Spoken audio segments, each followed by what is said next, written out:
তড়িঘড়ি করে বিদ্যুতের দাম বৃদ্ধি, গ্রাহক পর্যায়ে ইউনিট প্রতি ৳1.52 বাড়িয়ে 10.5 টাকার বেশি নির্ধারণ। 1 জুন থেকে কার্যকর, ব্যয়ের চাপে ক্ষুব্ধ ভোক্তা।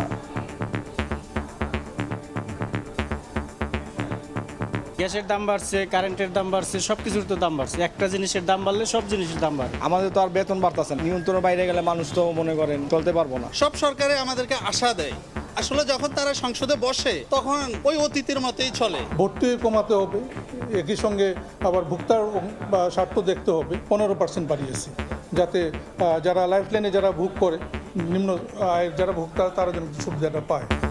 হঠাৎ বাড়ছে সীমান্ত উত্তেজনা। যশোরে পৌঁছিন চেষ্টা রুখে দেওয়ার পর জয়পুরহাট সীমান্তে কাঁটাতারের বেড়া বিএসএফের, সাতক্ষীরায় গুলিবিদ্ধ 2, সতর্ক অবস্থানে বিজিবি।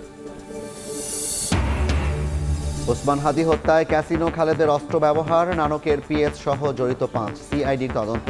মমতার মন্তব্য আমলে নিচ্ছে না সরকার, আসামিদের ফেরাতে আলোচনা। আরও 7 শিশুসহ হামে প্রাণহানি ছাড়ালো 600, অবহেলার কারণেই 8 দিনে 6 নবজাতকের মৃত্যু, ছাড় পাবে না জড়িতরা। স্বাস্থ্যমন্ত্রীর কাছে তদন্ত প্রতিবেদন জমা।